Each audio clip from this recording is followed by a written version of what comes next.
you get recruited to? So my buddy went to West Virginia, and he left after his freshman year and moved to. I think he flunked out of like West Virginia, which is very easy to do. Have you ever been to Morgan? Yeah, you ever been to Morgantown? It's a blast. Oh, dude, it's the party, dude. But I mean, like, I guess when they took IUP off the table because it wasn't allowed to be ranked as a party school anymore, West Virginia then ran the show. It was unbelievable. So I think he flunked out after, and so he was a really good soccer player. So when I came home, he was like, dude, if you're saying these guys are really good, Bri, like you're like the best soccer player I've ever seen. Let me tell you, I know good soccer. So these guys I was undefeated CYO. I know good soccer. Okay, I know good soccer when I see it. I know a good ball smacker when I see one, pal. These guys, Matt, these guys were like on my level. Like they were like the top players from their schools and stuff like that. Did they break their school's record for goals? I don't think so. Yeah, there you go. You know. So okay, but these guys are pretty good then. Yeah. So so my buddy Artie was like, he's like, dude, you gotta come play for this team. And I went to one practice tryout, and the coach is like, hey, we really want you to play for this team. So I was like, all right. And he's like, a lot of people like jump around teams, like they'll play for this team if it's good, and then they'll play for another team. I'm like, dude, I'm telling you right now, I'm a loyal guy. I won't ever put on another team's jersey. I never did. That's just how I am. I like the guys that don't get traded. Yeah, start their career and end their career. That's why everyone loves Jason Kelsey. He'll be an Eagle for life. You know what I mean? Like that's the kind of BG's another perfect example. BG, oh, dude, remember how many years we on BG because we're like, we could have had Earl Thomas. We gave up Earl Thomas for now. Look at that. BG's he might be one of my favorite Eagles ever. When it's all said and done. Yeah, he's great, dude. Now that like people didn't know, like he was such a talker too, you know. But I mean, we could talk about the Eagles forever. But either way, so you're playing at like once you're Hertigan Erskevurgen, you're Hertigan Erskevurgen for life. Everybody knows this, correct? Right? Yep. So you're playing for Hertigan Erskevurgen in, Erskevurgen in out. Yeah. So,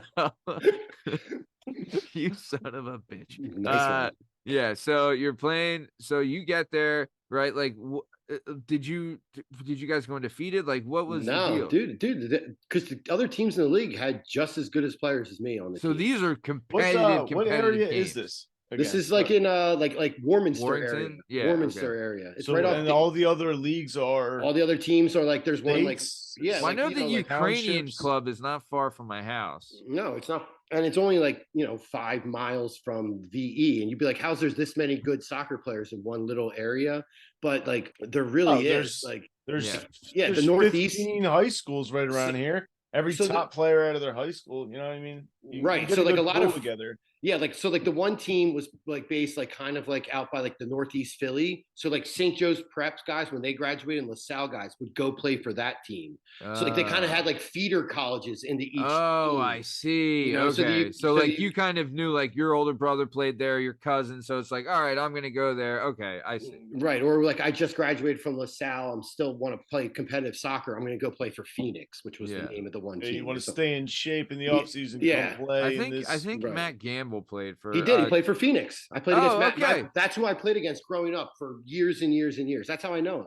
Yeah, Matt was really good. Good soccer player. That's what I'm saying. Like there's some players, and like again, like, I mean, he didn't break his school record for goals. But fitness levels is all like it's the guys that were fit were like still really good because like I like lost my fitness as I got older. Yeah, I mean, I just don't care. Like when you're hanging out having nose beers, you know what I'm saying? Right. Like, come on, I had 47. I had 47 abs in college, and then each year after college, I lost. Dude, you had abs when we were in like third grade. I used to like, dude, what the fuck? If no one ever played like a competitive sport in college, it's like another job. It's like a full-time job. Like even in the off season, Brian, I don't know if you know this, but you're talking to a professional athlete. So yes. I know exactly what you're talking 5 a.m. running training in the off season every morning. And it's just like you want to kill yourself. Yeah. But it was great.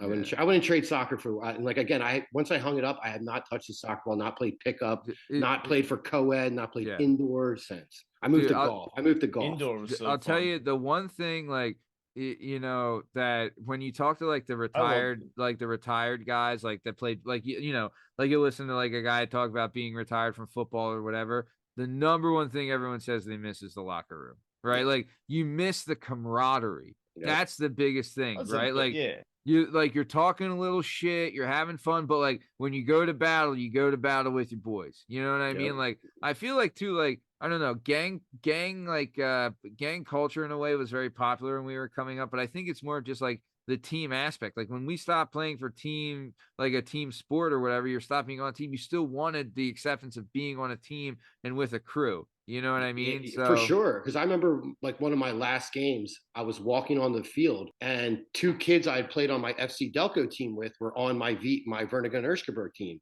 VE, we'll call them VE. And right. I remember like No, we were say walking. the full thing. No, we will call them Vernigan Erskirberg. Vernigan Erskirberg. And was we that were a guy's name? No, it's a town in Germany. Erskirberg's a town in Germany. Oh, so, yeah, of course. Right. So the three of us, like me and my two friends, they had been to Barcelona with me when we went, and we were walking, and we were like now 30 years old, and I was like, damn, this is probably like, I can't believe I'm still walking. Like 15 years later, I'm walking with the same two kids. Yeah. Over to the bench. How many games like had you guys played? Like hundreds of games. Hundreds, if not like, we from 15 went to college together. Then played Erskirberg, I don't know, 1,000.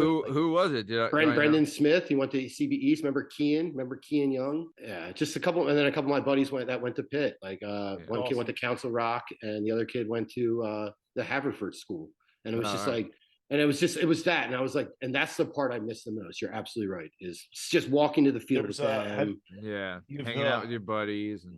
You have Hulu. Have you seen this show Shoresy? Oh, love Shoresy. Letterkenny. It is so good. It's about, dude, if you haven't seen hockey Shoresy, in that same kind of level. It's the same kind of level where it's like the beer league amateur hockey. Exactly. Yeah. And this guy's a ref for it. He plays for it. And it's that same level where it's like you're not getting paid for it. It's for the love of the game. Yeah. Yep. But it's just competitive just based on how much each player wants to be there. Sure. Yeah. I mean, and it's great because like the club had a bar in the basement, and when we would win at home, like we would get down there would be a bottle of Jaeger put in front of us, and like I'm telling you, like a bottle of Jaeger cost like a member, like it was like $25.